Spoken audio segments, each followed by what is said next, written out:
everything was just around the corner, that whether it was an injury bug or trades or what have you and so forth. But proud of how the guys have managed it, and it's everybody. The travel party itself has gone through nothing like this ever before, where our guys are testing every single day. Our guys are limited on what they can do on the road. I mean, they're at the beginning of the season, we were stuck in hotel rooms and so forth. So there were those moments where, yes, it felt very long and very tedious. So, but at the same time, it's exciting. We're getting to this point now where we can kind of see the playoffs and see what I can't wait to see the floor with the guys. I know they're anxious and excited to hiring Steve Nash. I mean, it's been a while now, but how about the job, your friend and what Steve has been able to do, and what's impressed you about the way that he's been able to keep this group connected in his first season and a tumultuous season? No, I cannot say enough good things about Steve. He's been absolutely amazing. The way he has collaborated with his coaching staff, I've never seen it like this before. I mean, it doesn't surprise me, to be honest, because I think that's the Steve that I've known for 20 plus years. And, when you bring in a guy with that sense of humility, the big picture view, and to be able to come in there and be the first person to say, look, I need help. How do I do this? What do I do this? What should I go about doing this? Every coaches meeting starts with, what do you guys think? And a credit to all the coaching staff. They've done a nice job here and so forth as they prepare for the playoffs.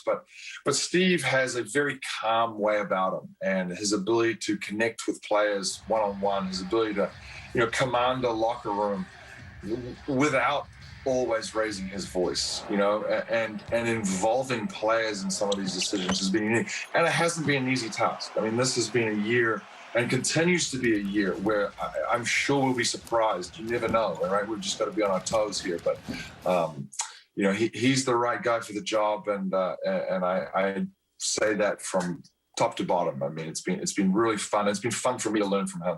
How big of a role has team culture and camaraderie played in the team's success this season? I think with all teams that have had any level of success, it could be my son's flag football team that goes to have pizza after games, or it could be the Brooklyn Nets or an EPL team or the All Blacks or anybody else for that matter.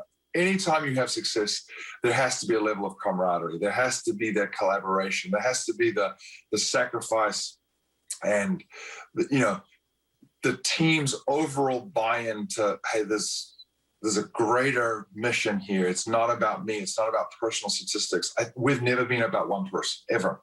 It's never been about a head coach. It's never been about a GM. It's never been about one or two players. Every given night, it could be somebody different that comes up there and steps up for us. And I think what you've seen, or what I've at least seen, watching how, our big three, they'll be the first to tell you, get the majority of the accolades and attention, and rightfully so for what they've accomplished. But I'm watching them over the course of this last year teach and have a really nice teaching role there and take younger guys aside.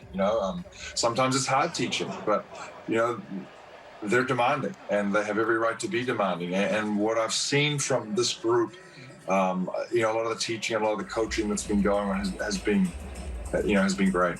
Now, having been in Brooklyn for 6 years, Sean, what are some of your favorite parts of the city? Favorite parts of the city? Well, I love Brooklyn Bridge Park. I love going down there. Every time we have some meetings, we're always down in that Dumbo area, so I do love that. Park Slope, obviously terrific. I think I would say our whole group is big foodies right now. So we love all the restaurants. So, there's nothing like Brooklyn, New York style pizza. So when we're going to Lucali's or Giuliana's is amazing. And then our good friend Sean Feeney over at Missy and Lilia. So those spots are terrific. But without a doubt, the favorite spot is Barclays. So, I can't wait to get a fan. I speak for, I think, everybody here from, our owner, Joe Tsai, right through all the fans. I mean, we can't wait to get back in that building and pack it out and hear it. I think that's probably one of the things I've been a little maybe disheartened with the whole year, is not being able to put this group in front of, 18,000 screaming fans and, we owe it to the borough. We can't wait to get back in there, and hopefully, if everybody's